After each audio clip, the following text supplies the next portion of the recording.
On the field. Off the field. Sports talk. Entertainment and more. This is Sauce on the Side. Well, hello there, Dippers, and welcome back to episode 89 of the Sauce on the Side podcast. As always, Dippers, I'm your host, Drake, joined by the man, the producer, Mr. Leighton Bibb Shavantone. So last week I told you about the little-known but very underrated CBI tournament. Well, I got an update for you.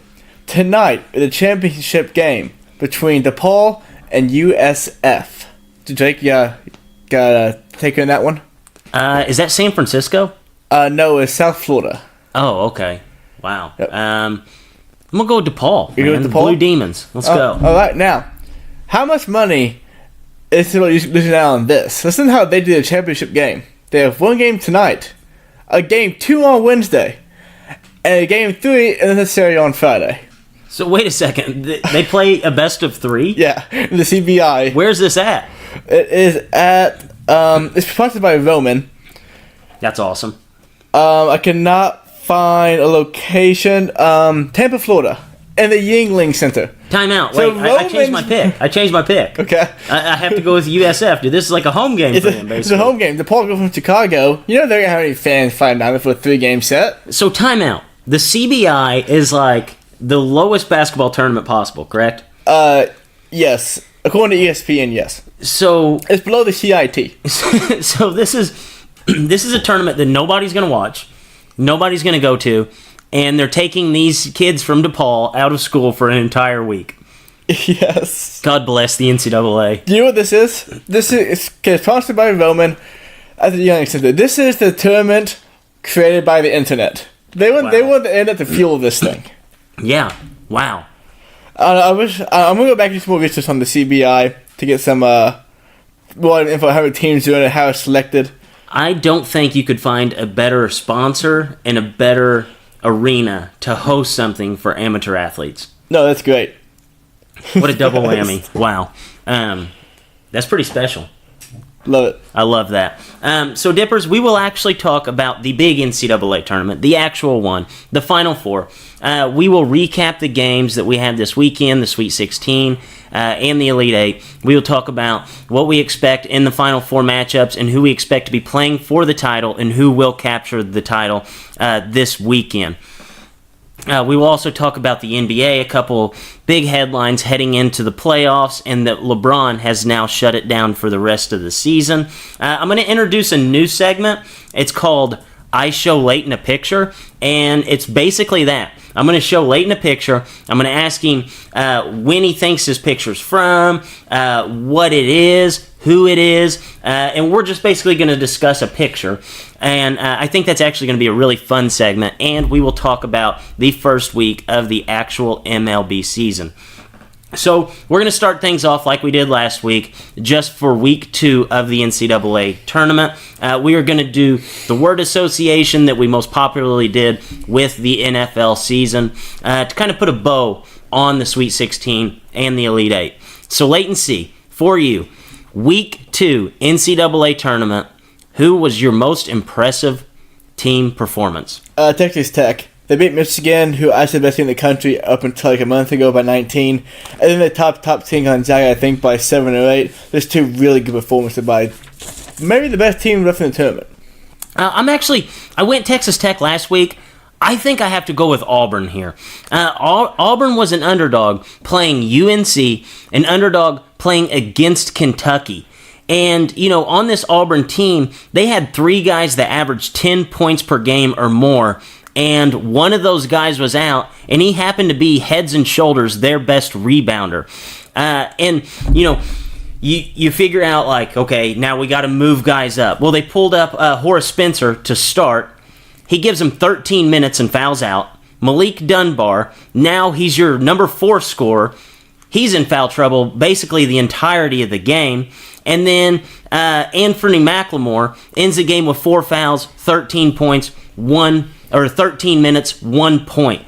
You had 3 guys that you put in place of Okibi, and every single one of them was in foul trouble the entirety of the game. They still find a way to put the game into overtime, still find a way to knock off Kentucky. Anytime you knock off Kentucky and UNC, I don't care if those teams are as good as they've been in the past, anytime you knock off two blue bloods in back-to-back days in the tournament, that's unbelievable. Unbelievable. Auburn, most impressive weekend, in my opinion, of the whole entire tournament. So we'll go ahead and go to the most impressive performance. I think I know where you're going to go with this one. So I'm just going to go with Zion. Team lost, but you have 24 points a game and 10 rebounds. Missed, I think 10 shots both games combined. So very good turn for Zion. Unfortunately, I don't get to see him play anymore. My most impressive performance, I think it has to be Carson Edwards. I mean, you look at what he did against Virginia, a team that, some teams don't score 42 points against Virginia in the entirety of the game. Carson Edwards scores 42 of Purdue's 75 points. That's 56% of the team points. He had 56% shooting. He was 10 of 19 from 3. Not a single Purdue player outside of Carson Edwards had more than 8 or more points. Unbelievable performance by him. Unfortunately, he didn't get enough help from the surrounding talent. Purdue unfortunately loses, but Carson Edwards maybe put on the best performance I've seen in my lifetime in this tournament. So, biggest team disappointment? LSU, they gave up 80 points to Michigan State, and the game was a game. And it just shocked me because they looked really good, despite their coach being out indefinitely. They looked really good in the first and second round of the tournament.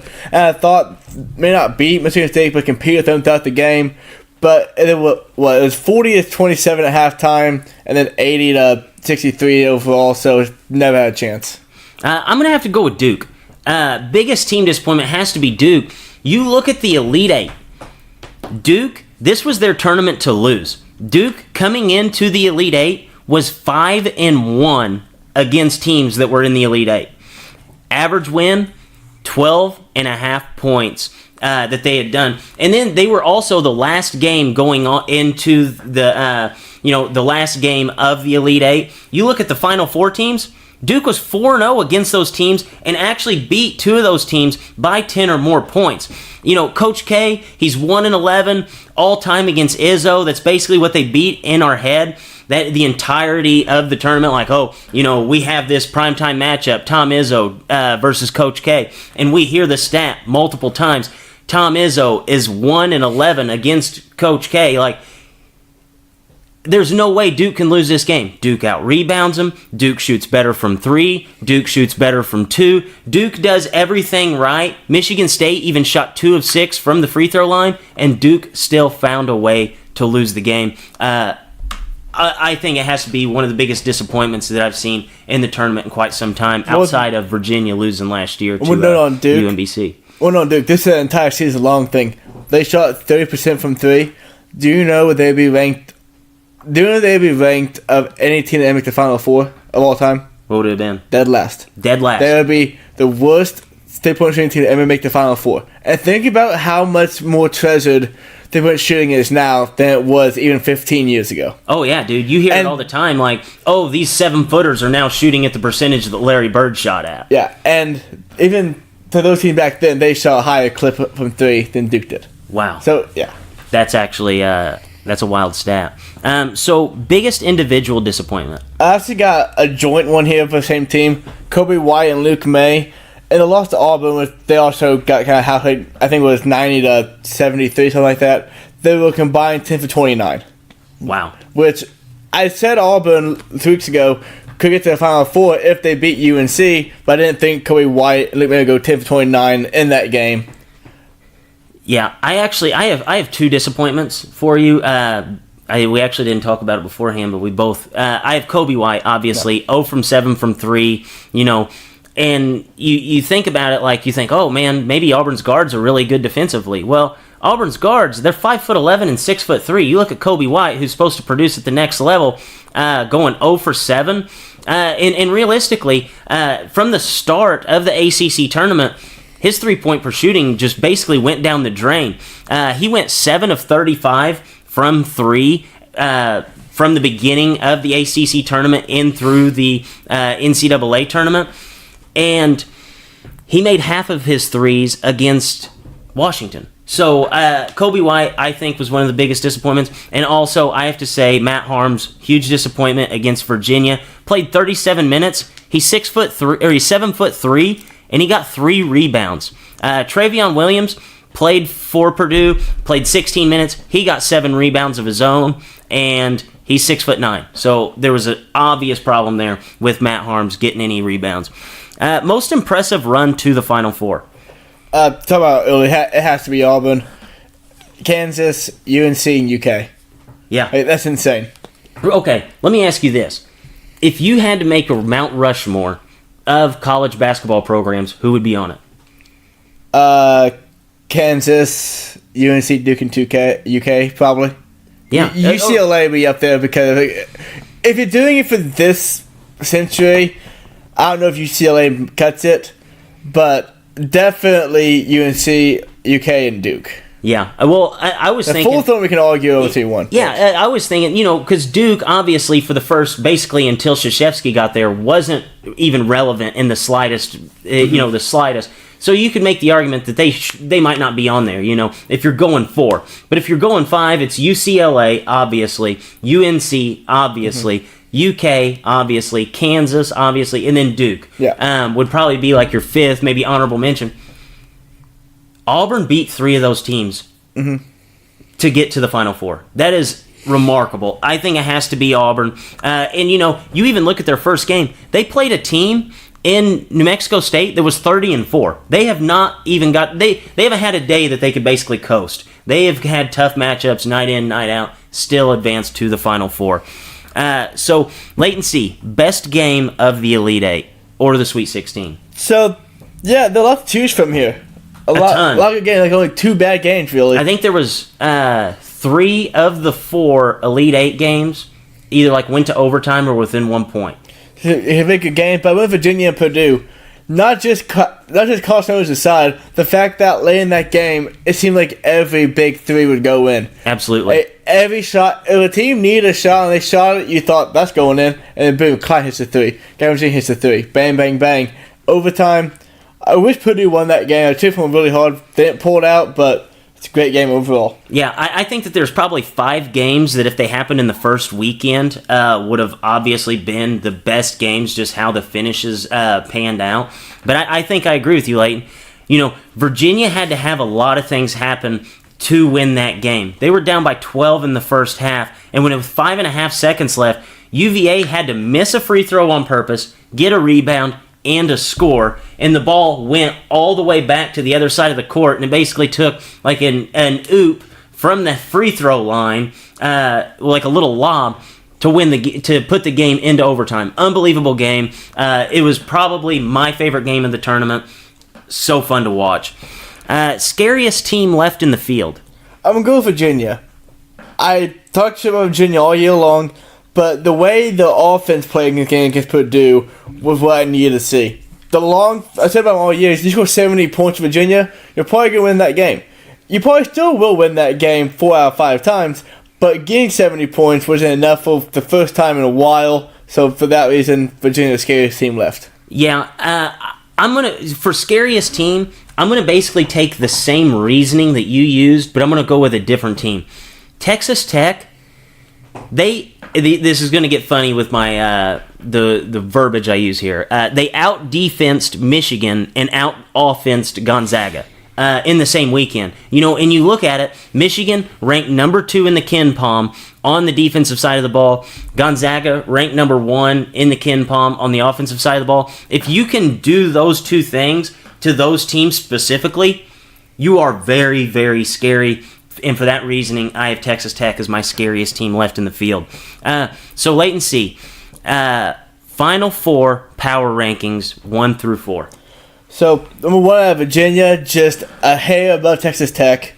Then Michigan State, I gave them the bump over Auburn because they beat Duke, and Duke's been a steamroller Zion all year long. And at 4, I have Auburn. Once again, though, the gap between Texas Tech and Auburn, Michigan State is all just a hair. Yes. It's all very, very, very small. Yes. Which the weird thing about Auburn, had we had done power rankings last week and talked about, if we'd have had a podcast between the Sweet 16 and the Elite Eight, we probably would have ranked them 8th best out of the Elite Eight. Yeah, probably. 7 or 8. They might get a bump over LSU because they did an SEC tournament. But yeah, I 7 mean, or 8. you're splitting hairs at that point. Yeah. I think number one, far and away, your best team is Virginia. Just for the simple fact, they've done this all season, and they have been so dominant with the exception of, 3 games. And then number 2, I have Texas Tech. They're probably playing the best basketball in the country throughout this tournament. Number 3, I have Michigan State, just because of their win against Duke. It is very impressive. But 4, I have Auburn. Now, if Okibi was there and we knew he'd be healthy this week, I think I would have Auburn ranked above Michigan State. They probably had the most impressive run to the Final Four. But unfortunately, anytime you are playing without one of your best guys, and it's not like they've had time to prepare without him. They're getting 1 week to prepare without him. I have to go Auburn at 4. So you think Virginia's the top team? I think Virginia is the clear-cut favorite. Again, the Texas Tech, the scariest team? Yes. I know that's weird, but that's how I think it pans out. All right, well, you have more thoughts for us? Yes, I do. It was all a dream. I used to read Word Up magazine. I feel like every NCAA tournament is the exact same every year. Calipari's teams lose because they can't shoot free throws. Duke loses to a team with half the talent. And Gonzaga is out before the Final Four. 2019 Duke Blue Devils, the first team to ever regress as the season goes on, starting 4 freshmen. Coach Calipari signed a deal to be a lifetime coach at the University of Kentucky. If he repeats the same success he had in his first 30 years, he will retire with 2 titles. Here is your yearly reminder that John Calipari has the same amount of titles as Kevin Ollie. LeBron James, when the going gets tough, shut it down. Matt Harm's statistics in the 2019 NCAA basketball tournament. 48 points, 22 rebounds, 9 blocks, 637 hair flips. Carson Edwards, 6 foot tall, James Harden without the foul calls. 2020 NCAA storyline. This is not your typical Gonzaga team. Le'Veon Bell released a new single this week, and he asked people on Twitter what they thought of the song. Here are some of the most famous replies. One fan, you're the New York Jets of rap. Another fan, find a different post-football career. And Keenan Allen, wide receiver of the LA Chargers. Whoa. Quote, You said LA Chargers. yeah, I got it right. That's the first time ever. I think it is. That's just because I wrote it down. I actually had to write it down. I just didn't put Chargers. Keenan Allen, of the wide receiver for the LA Chargers, quote tweeted it and said, I gotta keep it banned, bro. This ain't it. Trash can emoji. Le'Veon Bell, songbird of the 21st century. And there's a new book out today, and it's titled The Cream Has Risen to the Top. And it was co-authored by Bruce Pearl, Tom Izzo, Tony Bennett, and Chris Beard. And those have been my thoughts. All right, Leighton C. So, real quick, did you see the interview with Bruce Pearl after the game against UNC? No, I did not. You did not see it? No. Oh, man. It was... Rarely do you feel like the coaches actually care about the players, especially at that level. Like, you think a lot of the guys are there, about the money. They're there for the success. They'd asked him what he thought about the win, how they were going to be able to go forward with that Okibi. Bruce Pearl was in tears, crying, talking about how he's just going to rally the troops, and the first thing that he's going to do is go give Okibi a hug. Like, you rarely see that kind of just raw emotion from coaches. That was probably the best thing that I've seen from an NCAA basketball coach, probably in my lifetime. Like, just the raw emotion and the fact that he actually cares. And a guy like that is the only kind of coach that's going to be able to go out being outmatched, playing a team that he'd went 0-2 against in the regular season, and be able to rally the troops without one of his best players and be able to win that game. Mm-hmm. I mean, you have to care for the players if you want to win those kind of games. And you really see that after the team wins the game. If they lost the game, you see it more often. But if they win the game and know they're playing them in 2 days, it's not as You don't see it nearly as much. Right. Whatever. Unbelievable. It's amazing that all that controversy at Tennessee just kind of thrown in the rug, didn't it? Yeah, but like whenever Bruce Pearl, And we just forgot. Same conference. He just quit for a while, came back, and here we are. well, see the thing with Bruce Pearl, like I always think he's been a really good guy because if you remember back to the days whenever he was coaching at Tennessee, he was at big games. He was painted up on the sidelines for the women's games. Like him and Pat Summitt were like best of friends as far as like a working relationship with one another, being in sports in the same season. Like he is honestly like. People always talk about how Calipari might be a scumbag and he gets in all these recruiting violations. And Pitino is a scumbag for those recruiting violations. Rick Pitino's a guy, Bruce Pearl's a guy I can look at and say, even though he has those recruiting violations, this guy is the last thing from scumbag. He is like the nicest guy in the world. He just happened to get caught up in a mess that basically every coach is doing. He just happened to get caught. Do you know the player? Oh my gosh, I didn't know this till just now. Do you know the player that got him in trouble? Who was it? Aaron Kraft. You're kidding me. No. Aaron Kraft. Aaron Was that in Kraft. like 2003 before he had his like 14-year run at Ohio State? Yes, it was. No. 2010 or 2008, he attended a cookout at his Knoxville home, and that opened the floodgates to several other affairs and everything else. That Does it say specifically what had happened? he invited high school junior Aaron Kraft and members of his family to a cookout at Knoxville home, and an unofficial visit to Tennessee, but that's a violation. And then they started an investigation, and then other things came out of the investigation. Wow. So Aaron Kraft took down Bruce Pearl at Tennessee. Wow. I did not know that. Tennessee was good as fuck then, too. Yeah, they were very good. Wow. Aaron Kraft. Of Oh, all players, man. Oh, that's of all good. players. Like, at least get in trouble over like a top guy that's going to be an NBA stud. Like, Right. Get in trouble. Not with just like a gritty defensive player. Right? I mean, when Sean Miller got caught with the wiretap phone call for under Ayton, it was just DeAndre Ayton, Yes. and not Grayson Allen you get caught over. Yeah. Well, at least he knew he was going to get him for 4 years, so maybe it's smart. That's how you should do it. That's Listen, unbelievable. hey, I like this food. Come to Tennessee, get for 4 years, man. 4 years. Cookout. 4 years every Sunday. He strikes me so much of a grill guy too. Cookout like guy. that is 100% Bruce Pearl. Bruce Pearl, big cookout guy. Oh, he is a big cookout guy. Wow. All right, so let's go ahead and talk about some NCAA storylines. Now that the Final Four is set, is there anything that you can look at with these four teams that they all have something in common? That way, next year, whenever we're deciding our Final Four, it may be easier for us to predict. Yeah, I don't think this will be indicative every in the Final Four. I think it'll be more kind of mix and match. But they don't have any, they have studs, but who's going to be the guy at the next level for them? Yeah. So I think back to the number one pick to have won championships. Anthony Davis obviously a stud, but then the next one was Jill Okafor. He's not a stud in the NBA at all, but he was number one pick, was going to be a stud in the NBA. It never happened. Right now, you might struggle to find a top 10 pick. Yeah, I mean Jared Culver, I think he's kind of a lock to be a top 10 guy, but outside of that, I mean nobody's talked about Jared Culver though. No, at all. I looked at it today, kind of even thinking who are the top pick for the NBA draft? I knew Culver was good, but I looked today, okay, he is going to go in the lottery, 100% into the lottery. But past him, they got guys who, going to contribute, going to be good coaching in a few years, going to play in a summer league into his 5th year in the league. Yeah, I agree. I mean, you could make an argument that maybe one of the guys from Virginia are going to go in the lottery.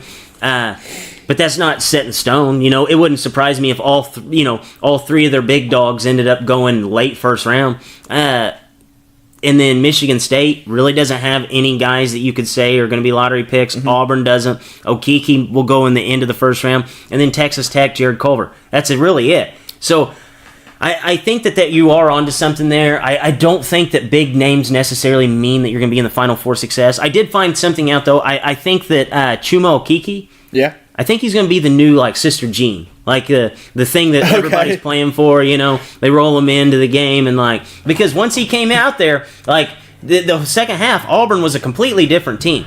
So I think you have to have, a team of destiny type thing. Yeah. Team of destiny feel to you. But I can guarantee you, Kiki does not get the national love that Sister Jean gave. Oh, no, absolutely not. I bought a Sister Jean shirt, if that tells you how big the love there was last year. But at the beginning of the tournament, I said this probably 3 times at least on this podcast. Every team that's won a national title since they started the one and done rule had 3 things in common. One of the top 2 scoring leaders on a team was a guard. One of the top 2 scoring leaders was a non-freshman. And every team had a guard that scored 10 or more points per game. Michigan State, Cassius Winston, 18.9 points per game. He's a junior. He's a guard. And he leads Michigan State in scoring. Auburn, they're led by a junior-senior combo. Bryce Brown, Jared Harper. Those guys average 16 and 15 points per game. Both are guards. Texas Tech, their top 3 scorers, 2 are sophomores, 1's a senior, and all 3 guys score over 11 points per game, and Culver leads the way with 19. All 3 guards, all 3 not freshmen. And then UVA, 3 guards, 2 are juniors, 1 are sophomores. Everybody scores between 13 and 15 points. That's the key.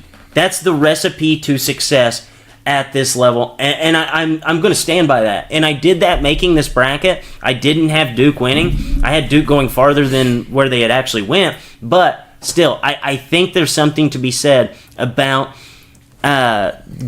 non-freshman guards that have the ability to score. Your team has to be driven by that if you want to win a title. So we'll go ahead and talk about Duke. They had 2 really close calls, ultimately lost to Michigan State. Basically, they got 2 really good rolls in the first 2 games, 1 really bad roll off the free throw. Let's put a bow on this Duke season. How will it be remembered? So, Brandon's not here to rebuttal this guy. I know you're not going to. But this Duke season was a disappointment. 100%. Absolutely. And I say that because look at the recency bias into this. Look at the college basketball landscape. There are 4 programs where getting to the Elite 8 is just not good enough. And that's UNC, Kentucky, Kansas, and Duke. Those teams have the head coaches and, Calipari, Roy Williams, and Krzyzewski, and they get the recruits.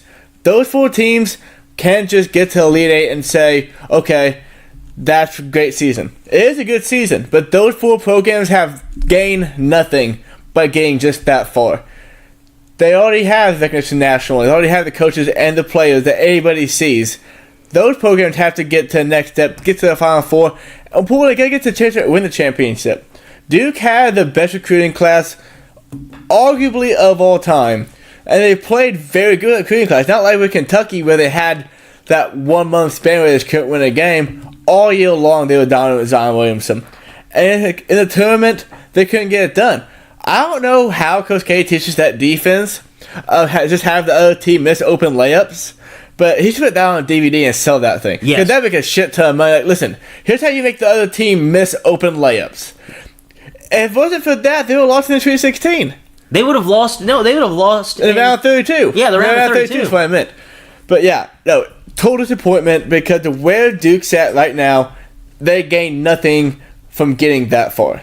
No, I happen to agree with you. And I think this is something that we're never going to see in college basketball. You had 5 guys coming in that were in the top 40 of their recruiting class. And, they print out the Sports Illustrated, the new Fab 5, all that stuff. A ton of hype. You have a player that is getting so much hype that they made a Zion cam for you to watch just what he does throughout the tournament. You have probably the most hyped recruiting class probably since the original Fab 5. You have the most hyped college basketball player that I can remember in my lifetime, and the guy is a one and done. And this is where I'm going to get to with saying that this will never happen again. This team came out as a raw group of freshmen who have never played in a college basketball game before, and they went 7-1 against top 25 opponents to start the season, and they went 3-4 against top 25 opponents to end the season. I think there is an argument to say, I know you can point at injuries. That's fine. You can say Zion got hurt. Cam Reddish was hurt. Like, Cam Reddish still played in the game that they lost. They had everybody there for the game that they had lost. One player does not make a basketball team, especially whenever you have top 25 recruits from top to bottom. Coach Calipari, every season, we see this basically same makeup of team, a bunch of young guys that struggle early and kick it on at the end of the season, and we say this team got significantly better throughout the season.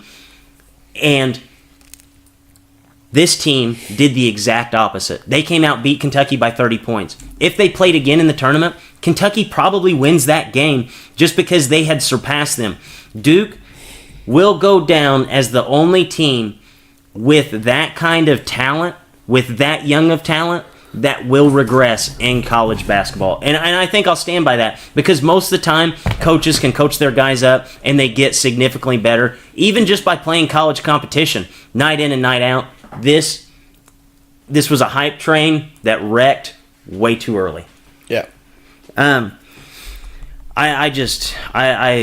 I don't know. This Duke team was probably one of the weirdest things I've seen in college basketball. Probably in my lifetime. It's like the shooting just never developed. Talk about earlier, like the shooting just never developed. Like, No. I'll say Barrett never got better at shooting threes. Cameron Reddish was a huge disappointment at shooting threes all season. And, people didn't really talk about the defensive woes that this team had early on the season. It took about mid-season, and everybody's like, wow, they got really bad defensively. Because they were just hidden. Because they were just so dominant on one side of the ball, they didn't need defense for a while. But then when playing close games, basically, here's what happened with Duke. Before Zion got hurt, they looked at the game with the swagger. They had the biggest dick in the room because they had the biggest guy in the room. Zion went down. They realized, wait, Zion's the most important player in the country to any team.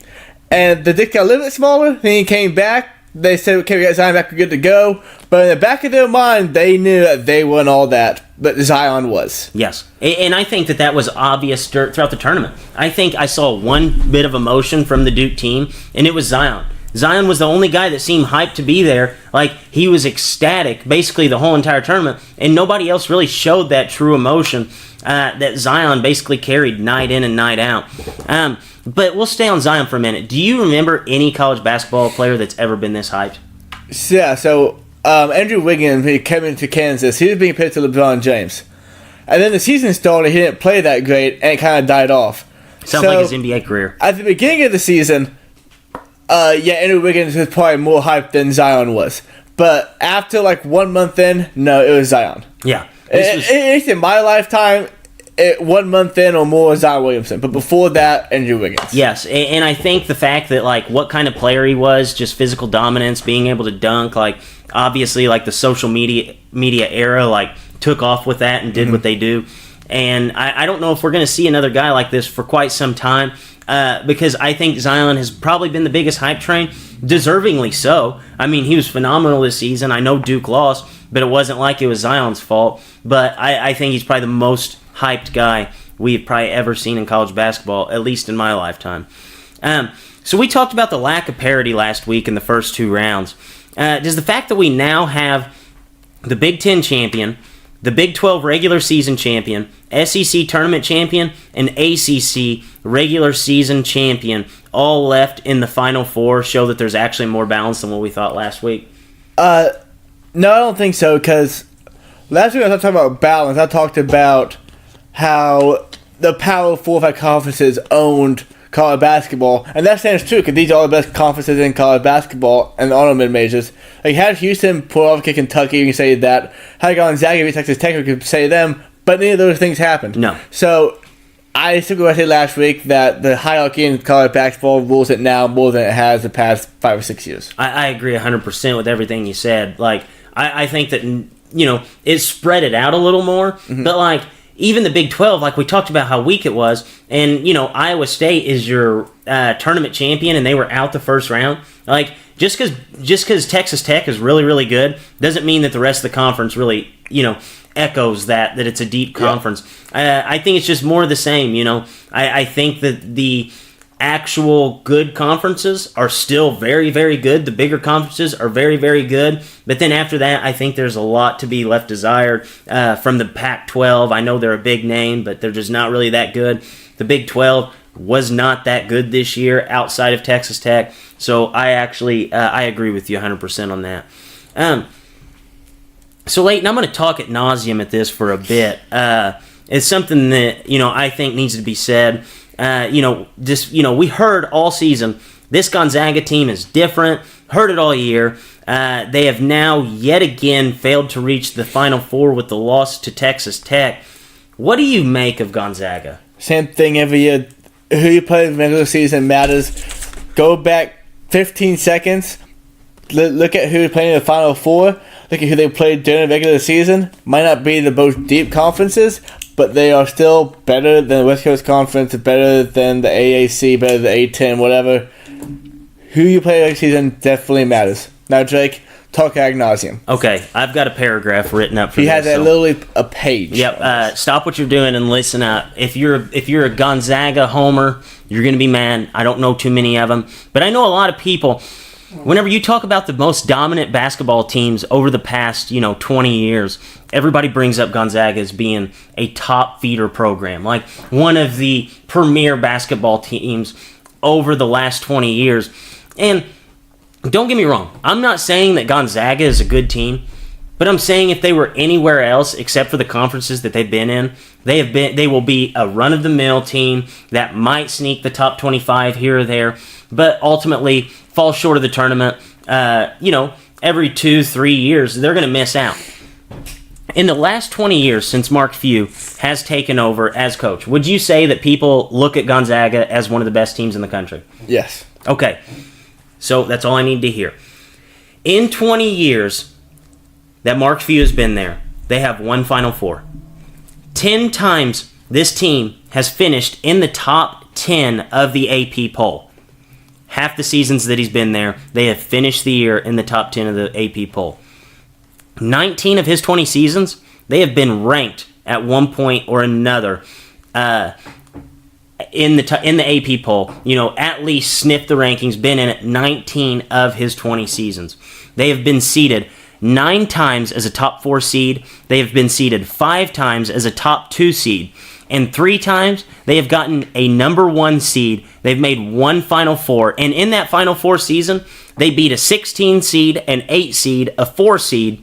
Then they beat a number 11 seed Xavier to make it to the Final Four and ultimately beat a number 7 seed South Carolina. That's a dream scenario for a team that gets a number 1 seed. Like, you cannot find anything better than that except for maybe getting, the 13 seed to run out to the Sweet 16 for you. Do you know what with all that being said, okay, they get seeded high every single year in the tournament. Half of his seasons there, they've been a top 4 seed. Do you know what their record is against top 25 opponents in the last 20 years? I know it's not good. They are 36-53. Yeah, not good. 36-53, and I believe that there is one time in the last 19 years, or in the last 20 years, one time that they have 4 or more wins against a top 25 team, and that was whenever they went to the finals. 3 years with winning records against top 25 opponents, yet they continually get top seeds in the tournament. And you try to find reasons to why Gonzaga struggles in the tournament. They only have 10 more conference losses than NCAA tournament losses since Mark Few has been there. That is unbelievable, seeing that they've been to the tournament 20 times and they have 20 tournament losses. You can only lose 1 time per season in the tournament, and they have done that every single year, and they still only have 10 more conference losses than NCAA tournament losses. And I think a part of this would be due to the lack of NBA talent and how Mark Few has had a lack of trying to develop NBA talent. Since Mark Few has been there, he has had 1 McDonald's All-American in his tenure come straight out of college to Gonzaga. That player was Zach Collins. Zach Collins, do you know how many games he started at Gonzaga? None, I don't think. 0 games. He played 17 minutes per game, averaged 10.6 rebounds and 1.8 blocks per game, shooting 65%. Lottery pick. Yes.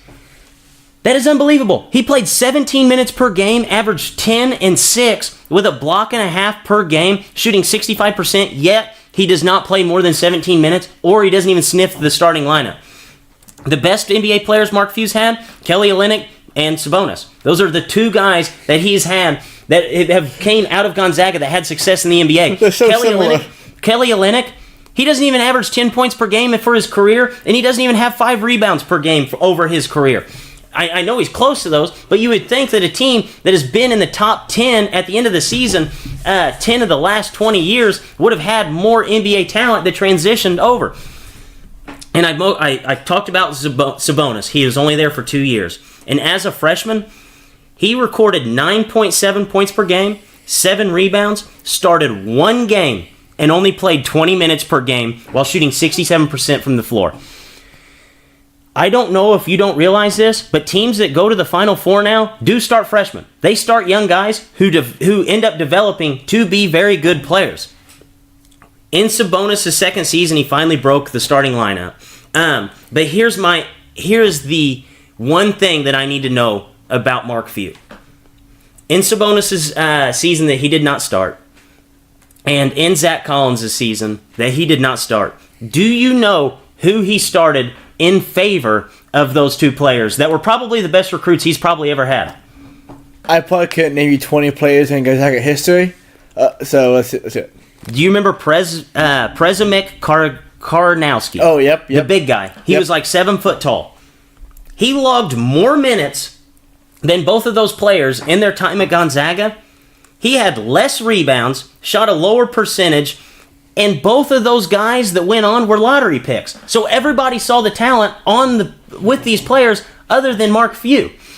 I don't understand it. I understand that he's done really good for what that team is, but after 20 years of having stagnant success and not being able to beat top-tier opponents, something has to change. Maybe you start Zach Collins for, in the games and he plays more than 17 minutes. If Zach Collins, he was on pace. If he would have played 34 minutes per game like most really good college basketball players do, he was on pace to have 20 points and like 18 rebounds. Like the guy, or 12 rebounds. Like the guy was unreal. I don't understand it. Gonzaga is a good program. I'm not saying that. But for whenever you talk about the last 20 years and this team finishes in the AP poll, in the top 10, half of those seasons, and they produce no NBA talent, and they have a losing record against top 25 teams, they've only won more than 3 games against top 25 teams one time, I think you need to reevaluate your measuring stick on Gonzaga as a program. I think they're good, but I don't think they're great. And if they were in any other conference, they would struggle mightily. Yep, and one last word on Gonzaga, and then we'll finally, after 45 minutes of the show, get to the final 4 games. The loss to St. Mary's, the championship game. Yes. Realistically, Gonzaga every year is a top 12, top 10 team, not a top 4 team. No. But they're always ranked up there. And props to Mark Few for getting that kind of recognition. That's awesome and amazing that he's done that. But the top 12, top 10 team, not a top 4 team every season. No, I agree. I think that we need to make a new rule. Unless Gonzaga goes undefeated, they should not get a number 1 seed. I mean, you look at mid-majors in the past, like Wichita State lost 1 game, and they were basically trying to keep them out of the 1 spot. So I don't see how you can just basically every single year look at this team who doesn't play anybody in conference. Their conference is absolutely atrocious. The only other team that's basically made the NCAA tournament since Mark Few's been there is BYU a few times and St. Mary's whenever they beat Gonzaga in the conference tournament. Yeah. Unbelievable. St. Mary's had a good few years, but still St. Mary's, I mean, they're ranked top 20, like 1-7? Yeah. I mean, every few years you see them sneak up there, but everybody knows that they're really not going to be a threat. And I really think that's how Gonzaga is. I think with the information I've given you, if you continue to put Gonzaga in your Final Four, do not get mad at Gonzaga. It's a you thing, not a Gonzaga thing. Fool me once, shame on you. Fool me twice, shame on me. Fool me 20 times. Probably quit doing this. Yes, I'll probably stop. So Leighton, see, let's go ahead and just advance to the NCAA Final Four. We have Texas Tech versus Michigan State. Michigan State opens as a 3-point favorite.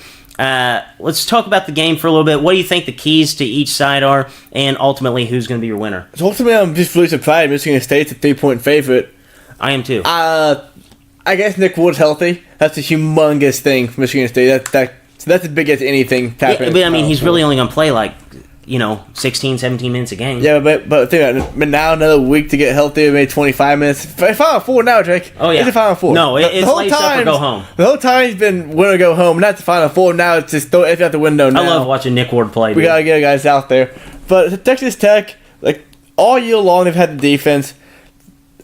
All season long, they had struggled to score. Now they're scoring points. Talking about 2 weeks ago, they're scoring more points.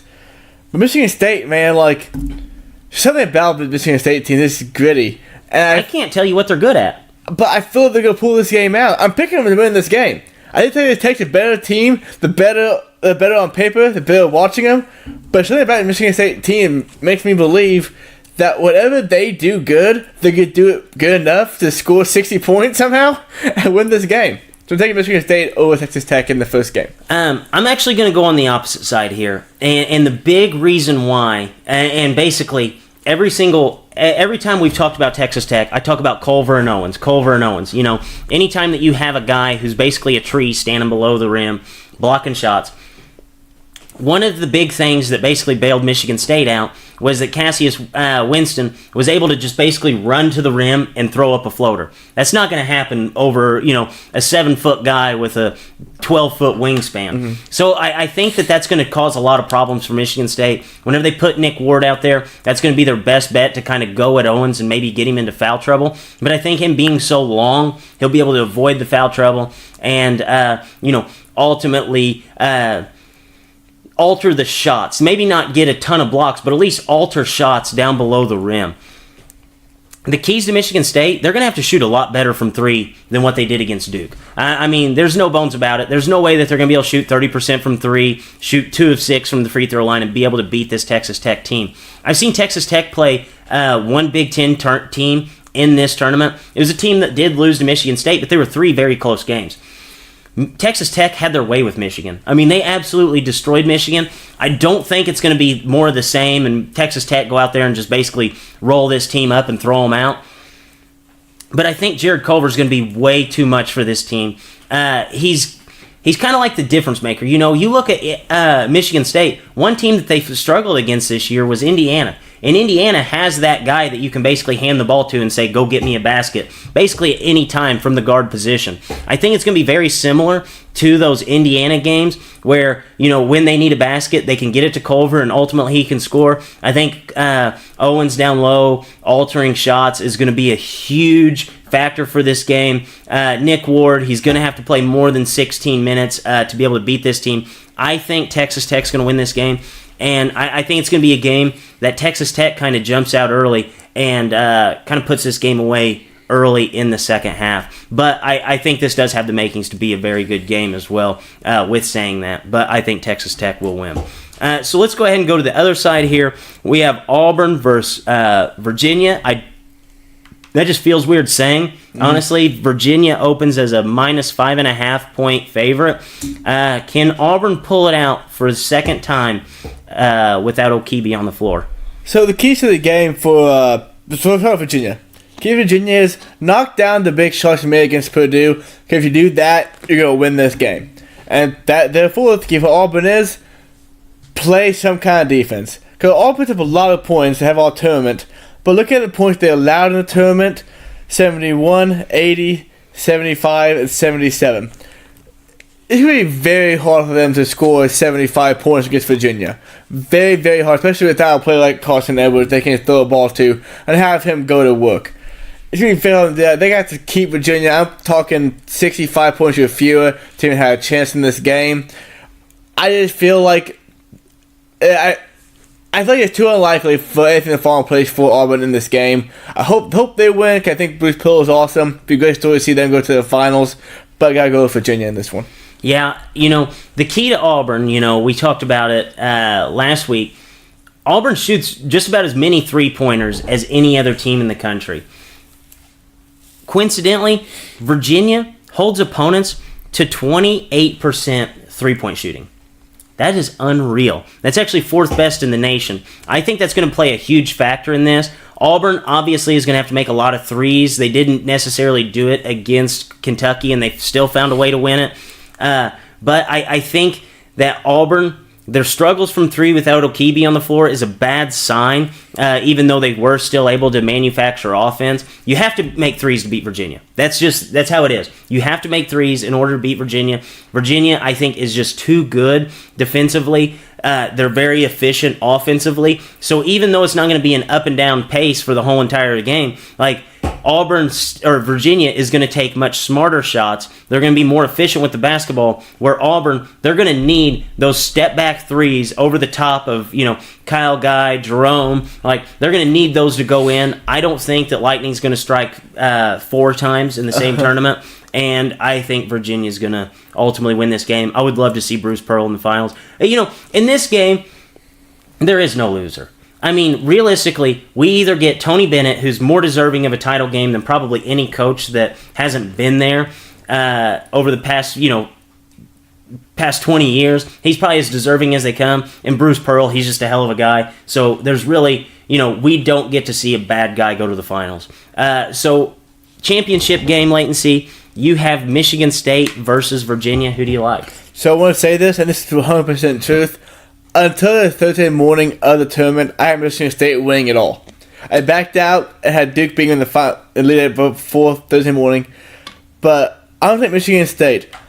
Looking at Michigan State, they play good defense. They play steady offense. Bennett doesn't have the miss open layup play that Coach K has, I don't think. So I'm going to take Michigan State. Very close game, 67-64.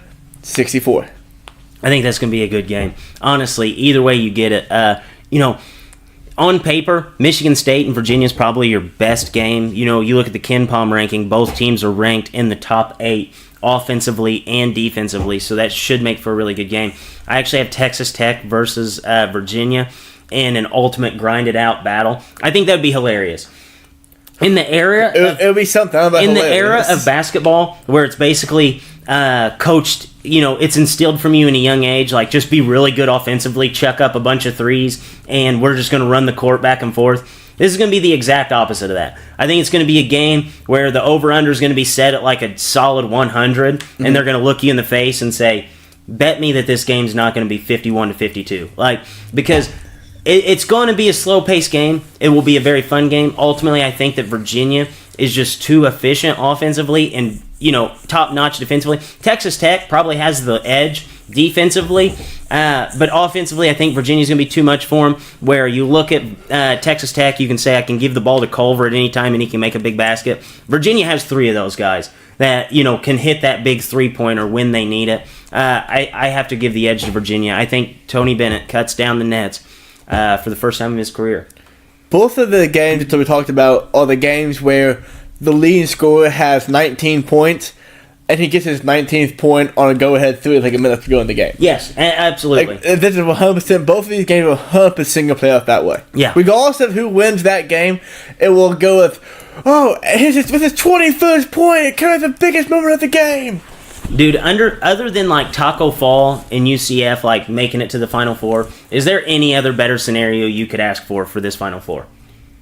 If you're gonna see what got there, catch how winning in my pool. But other than that, no. Pulls aside. I'm really excited about this tournament. We have a 3 out of 4 chance seeing a coach win his first title, so that'd be pretty cool. Mm-hmm. Latency. In place of darts today, I actually came up with a new segment. It is called I Show Leighton a Picture. And it's exactly what it is. I actually got the idea for it. I was scrolling through Twitter the other day, and I was like, I'm going to save this until the podcast, and I'm going to show it to Leighton basically during the show. So, without further ado, here is your first picture. Okay, let's see it. We got it's pretty Jason Witten bald, but at first I thought it was Jay Billis, and then I thought it was Ryan Russillo, and then I thought it was Dana White, and And it finally landed. I don't know what understands that bound, but I bet it's Jason Witten. This is the most recent picture of Jason Witten to surface on the internet. So he shaved his head. No. There's hair there, man. There's hair there. I don't think he shaved it. I think he was wearing a hairpiece this whole entire time. Oh, man. You know what? Look at the top of his head. Yeah. So he has that ball thing going where the hairline is receded, but he has hair around the side of the top of his head. He looks like me if I let my hair go for a month. Yeah. But probably would. Could you at least get a little, like, ball shot looking thing down in front of yours? He didn't have that going on. So yeah, Jason Witten's bald. Hi in Arlington. Training camp's coming up for the Cowboys. Do you think that he was nervous that he was going to like be wearing that hairpiece and take his helmet off and like there goes the hairpiece with the helmet? I think he just noticed to be bald on TV. So he wore a hairpiece. Because his hair is thick this season too. Like, no signs of balding. No, absolutely no signs of balding. You remember the famous what's the most famous Jason Witten play? The one where his helmet fell off and he kept running. Okay, I wish he would have been just wearing his hairpiece for the entirety of the season. And, like, Jason Witten catches a pass over the middle, helmet comes popping off, he's running down the sidelines, bald as hell, where he started the game with a full head of hair. Yeah, but the hairpiece is, like, half falling off because of the gel or glue whatever they use for it kind of... It's like flapping in the wind. Just flapping up and down. Looks like Jarvis Landry's hair up there. Yeah, I absolutely love that. So, latency. Picture number 2. Okay, let's see what we got here. We got a kid who probably went to Duke. We got more Psycho T look going on here. Jack, what is this picture I'm looking at? That is actually the picture of a guy. That was his recruiting profile coming into college. Matt McQuaid. He plays for Michigan State. Yeah. He logged 39 minutes against this unstoppable Duke team and beat them. So the kid who's going to go to Duke out of high school as a preferred walk-on just beat Duke. Yes, no, is he not like the skinniest guy you've ever seen in your life? No. Look at Grayson Allen. He's the next Grayson Allen in this picture. If I would have showed you that picture at the beginning of the season and said this guy will log 39 minutes in the game that puts this Duke team out, what would you have said to me? Man, I'm the last guy off the bench, or the game got out of hand very early. And if 39 minutes. If you want to know what we're looking at, just Google Matt McQuaid High School.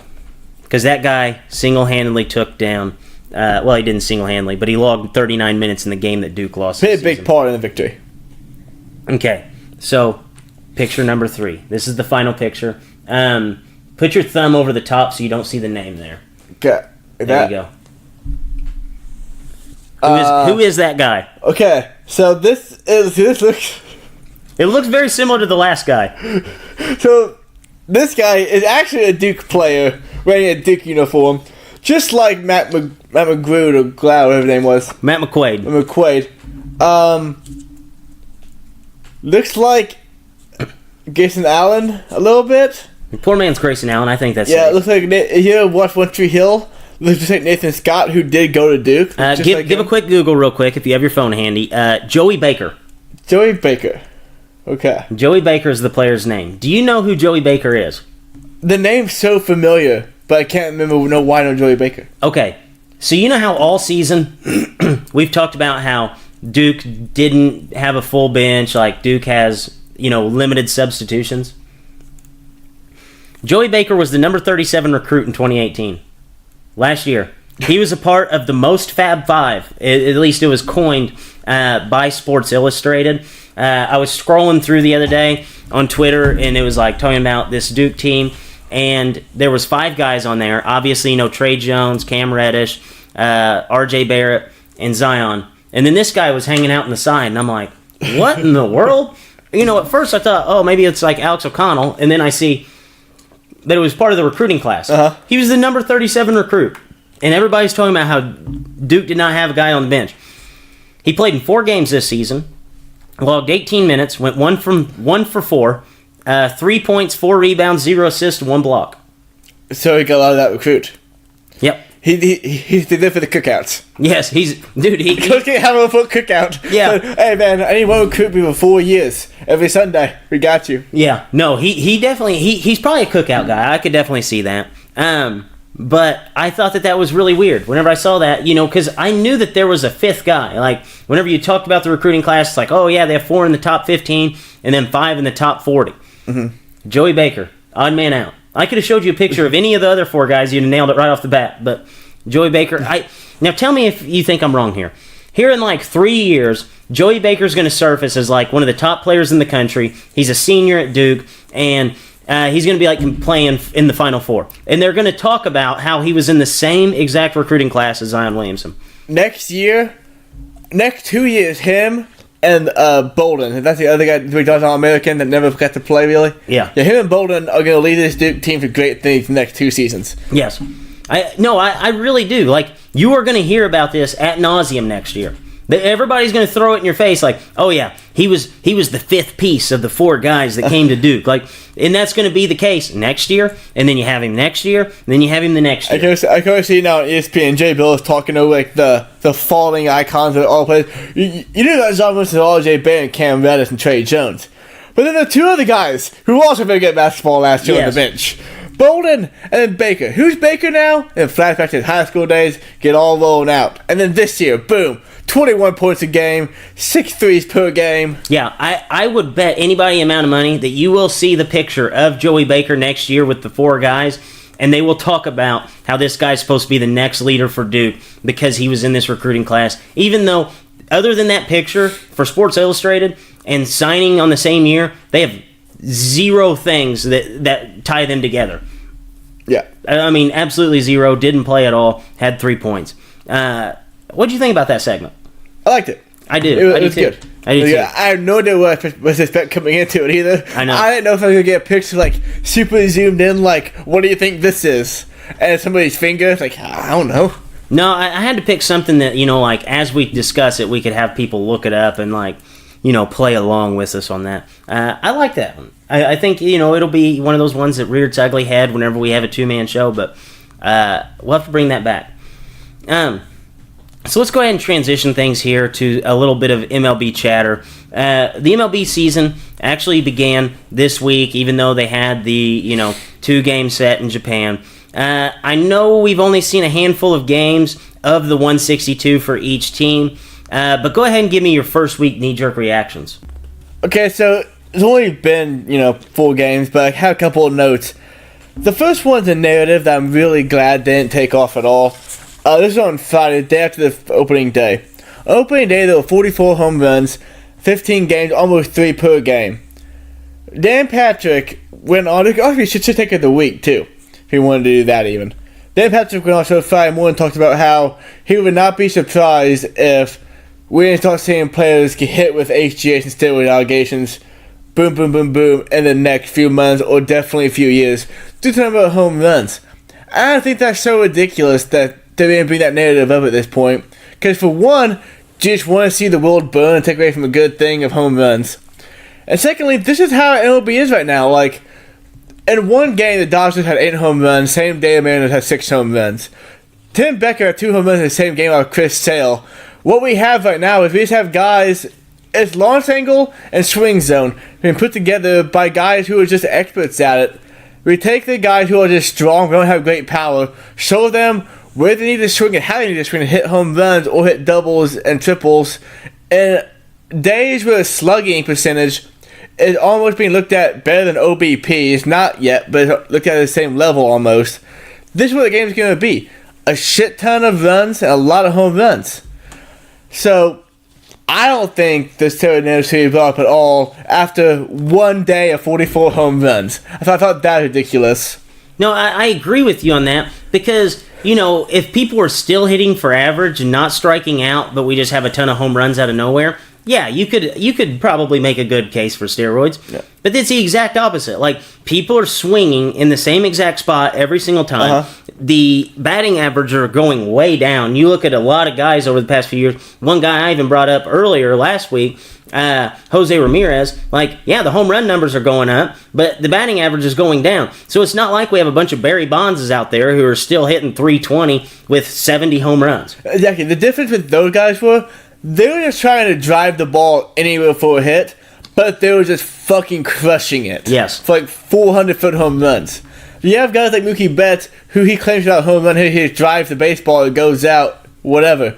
Then you have guys like Tim Beckham, like Jackie Bradley Jr., like Javier Baez, who see a pitch and they know, okay, this ball is going 400 feet because it's right where I need it to be at. Yes. And they are trying to do that because slugging percentage, double, triple home runs, those are what people want now more than a batting average.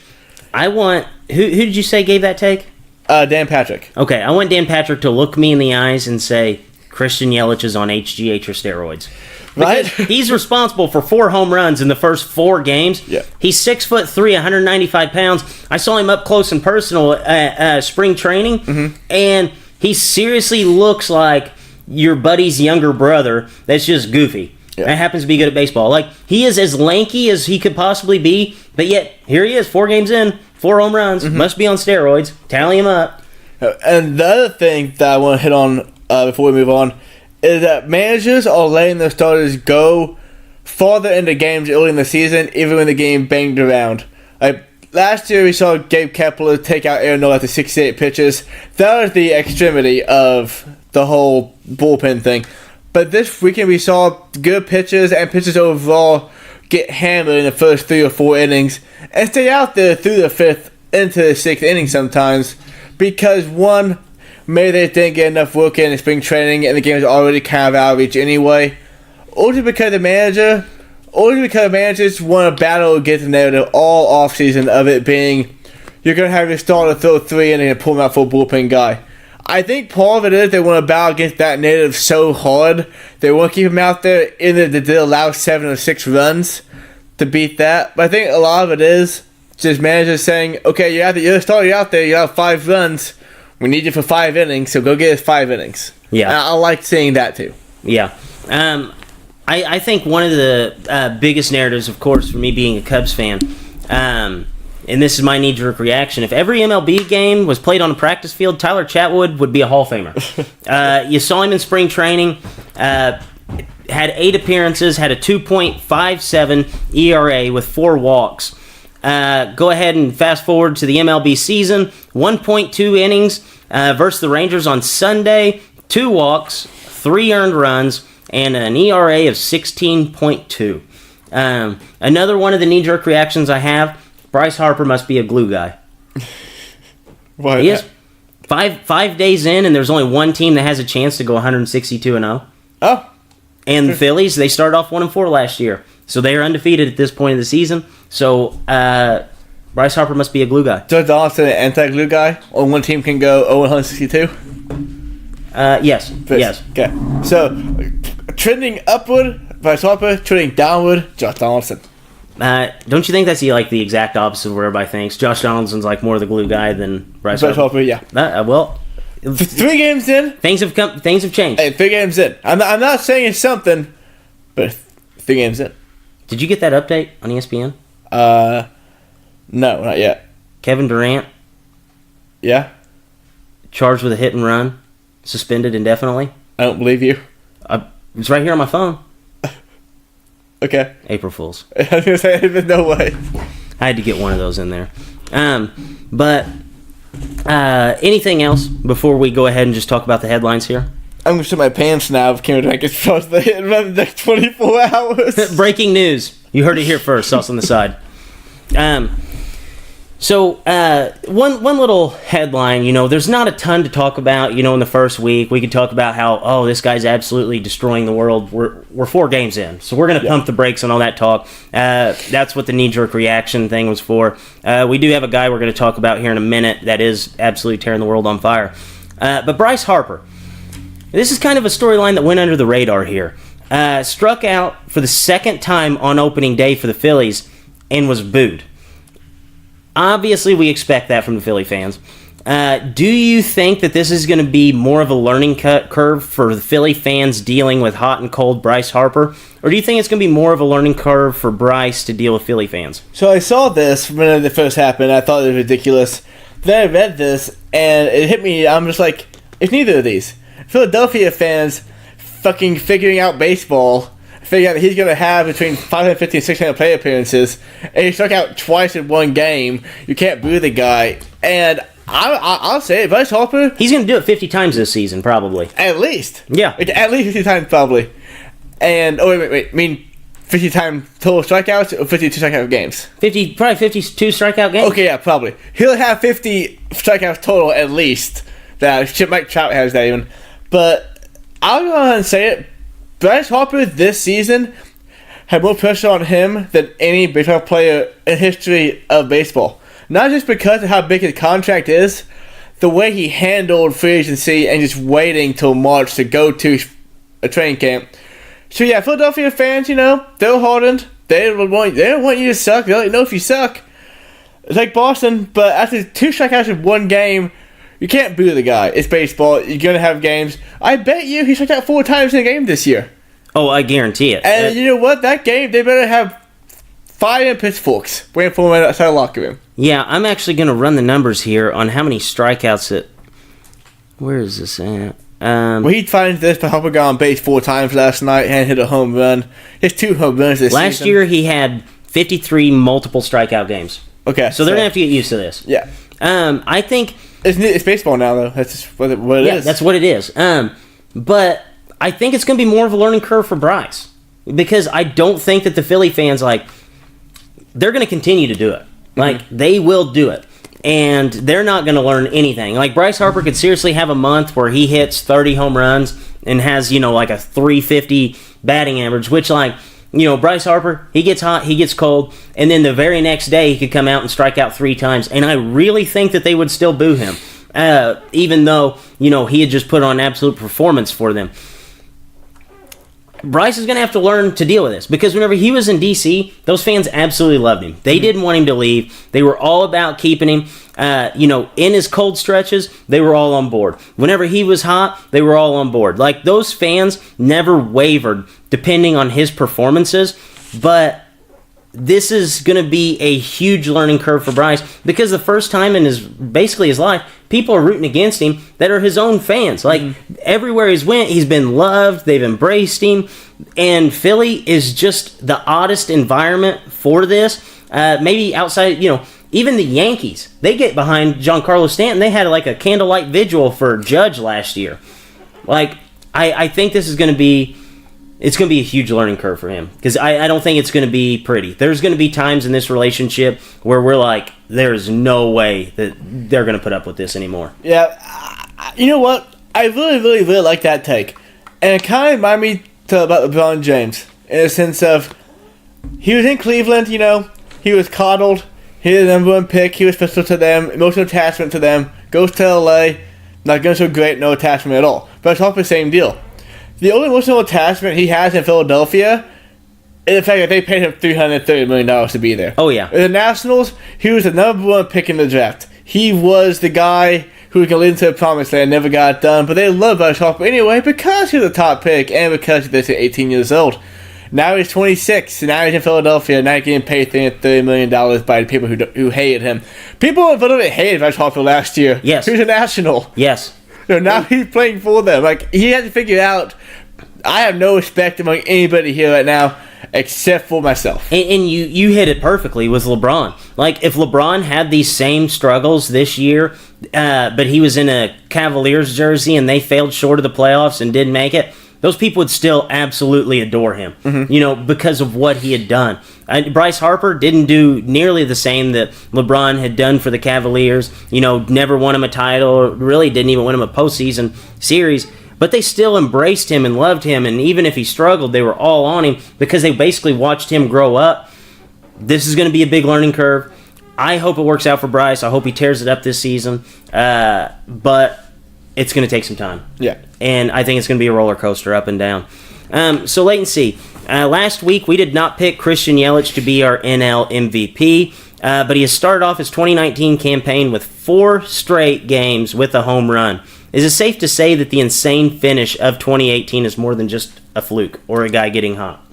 I think it was just more than just a fluke. I want to backtrack real quick 15 minutes ago. We'll talk about the lost angle.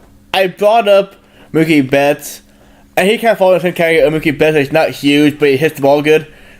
These guys are all just good hitters. That's what Barry Bonds was, plus steroids equal home runs. Yes. So now, basically back to this now. No, because Yelich is a really good hitter, he's not going to hit 162 home runs. He's probably not going to hit 50 home runs. Might not hit 40 home runs. But he's off to a very, very strong start to the season. And I think he's going to have another great year. Possible 30-30 guy. Yeah, are you ready to change your NL prediction for MVP? No, we'll do Chris Bryant. Chris Bryant got one. Yeah. Opening day. He got his. I'm going to say Chris Bryant. Okay. Yeah. What Yelich is doing is absolutely unreal, though. I mean, it's really special. Is. Yeah, it is. It is. So enjoy it while it lasts. Hopefully it doesn't last too long being a Cubs fan. So Leighton C, let's go ahead and transition to NBA. A guy that we had talked about earlier, LeBron James, has shut it down for the season. What does this make you, what does this move say by the Lakers at this point in time? I don't know what they're really saying by it, but I mean, it makes sense. If LeBron's going to 100% healthy, they're already out of the playoffs, all that can happen now, they get a better draft pick. It sucks for the fans and all that, but, I mean, to stay consistent with what we're saying in the podcast, shut it down.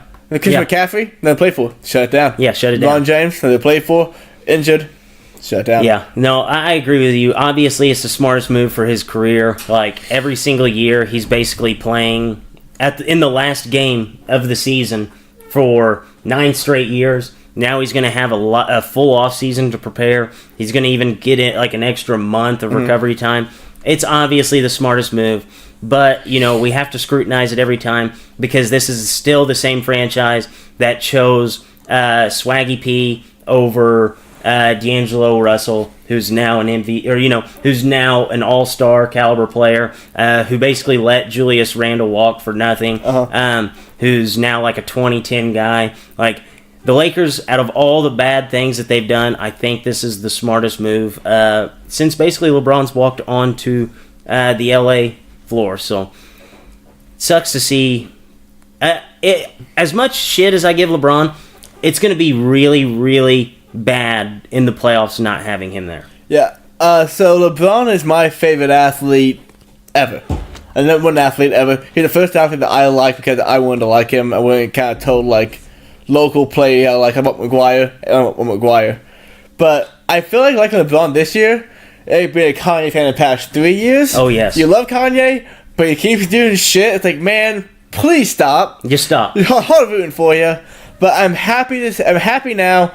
Gives me the last time bring up the Lakers until June. Yes. Or July, whenever the season ends. We're done with the Lakers. We're done with the Lakers until June or July. Okay. I agree with that, actually. LeBron's going to do something crazy over the next 3 weeks, and we're going to have to bring it back up. But during the postseason, he makes some Facebook post or something. Yeah. Or he's going to show up in like a Kyrie Irving jersey, or like he's going to show up. He's gonna show up somewhere over the postseason. Yeah. He will be somewhere. Would that not be hilarious, though, if he showed up in a Klay Thompson jersey, on the Golden State Warriors sidelines, just hoping that Klay Thompson comes there in free agency? That's a smart move. It'd be that. I can see him do something like he wears a T-shirt for another team, and just not supporting, just thought it was a cool shirt, or an All-NBA team shirt, and just people draw names about it. It's like, God, LeBron, wear black T-shirts. Yes, just straight black T-shirts. Yes, keep it plain. But I do think that something funny will happen over the postseason that we're going to have to bring LeBron back up. He'll be up, yeah. So the Western Conference is actually completely set in regards to what teams will be in the playoffs. Which team's ability to clinch a playoff spot in the West has been the most impressive this season? The Clippers getting the 6th seed. Yeah, I don't think none of them are set yet. They're all still up in the air. But which team just being able to make the playoffs do you think is most impressive? The Clippers still. Absolutely. After trading Tobias Harris and Boban, they look like they said they were ready to tank. But Steve Ballmer, to his credit, came out and said, "No, we are not tanking. We are just getting assets for the future, and we're still going to compete." And He was right. Steve Ballmer's a winner in business, winner in basketball too, apparently, because damn it, that's what they did. They not only competed, they got better after trading Boban and Tobias Harris. And it's something you never see before. And Doc Rivers won't win a Coach of the Year, but this has probably been his best coaching job he's done since he was Harris with that Celtics team back in 2008. This might even be more impressive, dude. Because that team that won a title, you could look at it on paper, they were the best team. This team is terrible. Mm-hmm. They're led by basically Danilo Gallinari, Patrick Beverly, Lou Williams coming off the bench. It is unbelievable. They trade Tobias Harris, who is a 20.8 rebound guy. He was the star. Yes, he was their only player that you could make an argument for to be an all-star. And here we are coming down the stretch, and the Clippers have clinched before the last day.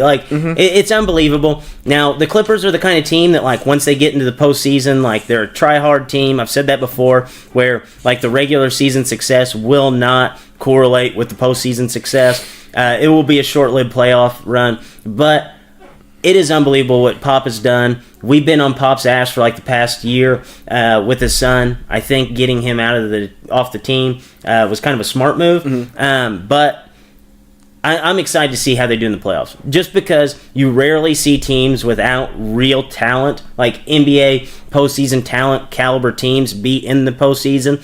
Basically, just a bunch of tryhards. I'm excited to see what they will actually do. So we're going to go ahead and stick with the West. Surprisingly, the Nuggets are within one game of the Golden State Warriors as it sits today. I would have never thought with 6 games left that we would be in this situation talking about Denver actually having a chance for the number 1 seed. Who do you think will have home court advantage throughout the postseason? I'm going to go with Denver just because 2 reasons actually. One might surprise you. One, I don't know how much Golden State's really going to want to press the pedal down last week and a half of this season. They're not going to fall behind the Rockets, but I don't know how hard they'll go for that 1 seed. And ultimately, I think back in their mind, they know the Rockets are the team that could beat them. So I think they're going to want to play them a series earlier with a little bit more rested than, say, the finals with another minimum of 4 games under their belt. So I'm going to go with Denver, and plus Denver wants it. Yes. The fact that Denver's even going to get the 2 seed, I didn't say that a second ago, but that's just an impression of the Clippers making it at all. They're getting that 2 seed. Yeah. So they want that 1 seed. I think they're going to get it. Yeah, I actually agree with you. Even though they are a game back, I think in this scenario, ignorance is bliss. We've seen the Warriors before basically keep the foot on the throat of the Western Conference all the way throughout the season, playing everybody until basically the final moment of the regular season. Golden State's not worried about the regular season. They're worried about postseason success. And if you look at the home court advantage for Denver compared to Golden State, Denver has this weird thing where they buy all into the altitude. We need home court advantage. People don't want to come run with us, So they're going to basically put the foot on the gas for the next 6 games and basically fight tooth and nail to try to lock up that number 1 seed. Where Golden State, they've seen this story before, and they know how it ends. If they put the foot on the gas, they're going to go into the postseason tired. I could see Golden State resting some guys, basically just forfeiting that number 1 seed in the West and saying, take it. It means nothing to us. We can win games anywhere. And as long as we get that 2 seed, if we play anybody other than Denver, we're going to be home court advantage, so I don't think it's even going to matter for them. I do agree with you that Denver will end up sneaking out that number 1 spot. So, guys, it is time for our producer to be put in the spotlight. Each week he goes out and he watches not 1, not 2, but maybe 3 or 4 movies, and he brings one in to review for us each week. Latency, what do you have for us today? So this week, I mixed it up sometimes. Maybe it's cool I talk about that instead. So I'm going to talk about a video game, and it's going to be the show 19. So basically the show, you play it, it stays the same basically every single year. This year, no different. Franchise still there, Diamond Dynasty still there, Road to the Show still there. But Road to the Show this year is vastly different. Every other year, Road to the Show, you start out, you have the 5 tools. Power, contact, speed, arm strength, and glove. And in the past, you had I think 10 points, you could stick them all up a little bit, and that would be your tributes. This year, you gotta pick an archetype. So you have power hitter, contact guy, clutch performer, defensive wizard, or the anomaly, which is like King Griffey Jr., Jose Ramirez. We hit power and speed. Of course, that's why I picked, because it's the most fun thing to play with, obviously. The fact that defense one is even there, blow me away. Who wants to be good at defense on the show? Who wants to basically play their whole career with Angelton Simmons? Yeah, exactly. Like, you don't want to do that. Another thing that they did also this year that's different is the way you guy gets better.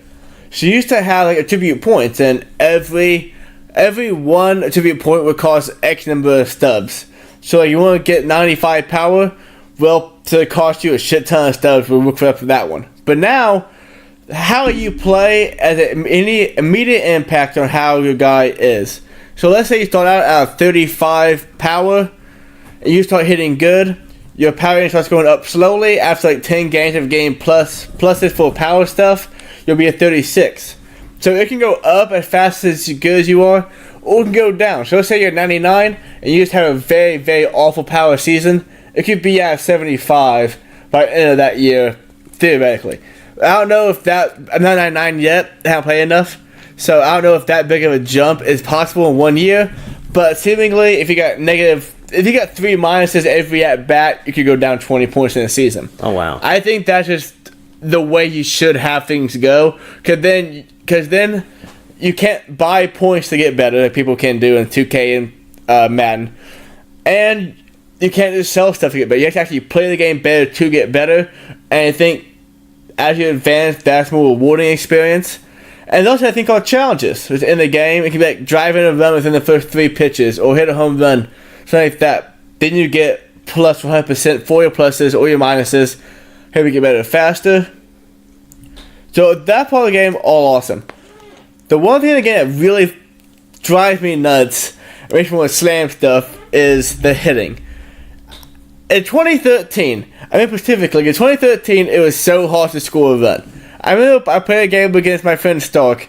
It was 0-0 in the 9th inning. I had a no-hitter going through 9 innings, and I lost in the 10th 1-0 because you could not hit. But then it's because you couldn't get good contact. Now it's because the timing is so hard to figure out. Even if I'm out of a fastball, you better be able to identify it immediately and hit X. Okay, if not, you're going to be late on the pitch. Anything else, you're fine hitting it after you can see what it is. But at that point, it's already too late because you're already full because it's not a fastball.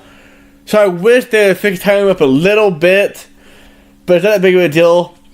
The show, solid video game as ever, 2.5 dips. Very solid baseball game. Very solid sports game overall. Yeah, I actually remember playing that year that nobody could hit. God, that was horrible. It was a grind, man. It was probably the least fun game that I had expectations for that I'd ever played. But you just couldn't stop playing it, though. Exactly. Because you knew that run. And then you got that home run. You're like, yes, I beat the game. I remember that, like, every single time, the only hit you could get was, like, a single, and it would be, like, complete luck. And everybody knew that you were going to steal.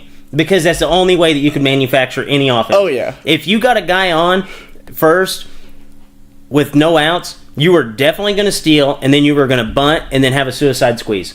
Every single time. Yeah, and I remember that game, suicide squeeze was very prominent. Yeah, it was like, it was basically the NL show. Yeah. On this game, though, like, when I say timing, you still get hits, but there's a shit ton of opposite field, like, bloops over the third baseman, or just barely in the gap. Right. Like, it's so hard to get good timing and launch the ball in the air.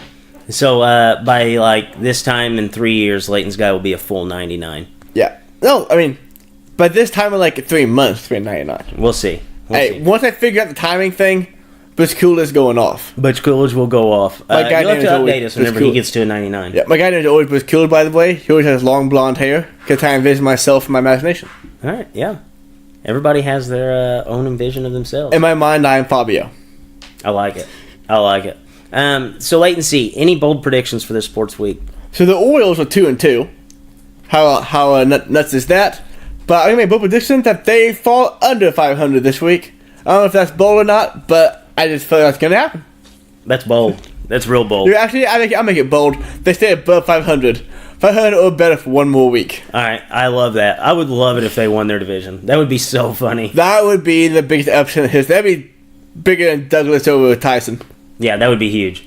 My bold prediction for this sports week is that Tony Bennett cuts down the nets for the first time in his career after suffering a loss to a 16 seed last year. Came into this tournament at halftime, losing to a 16 seed.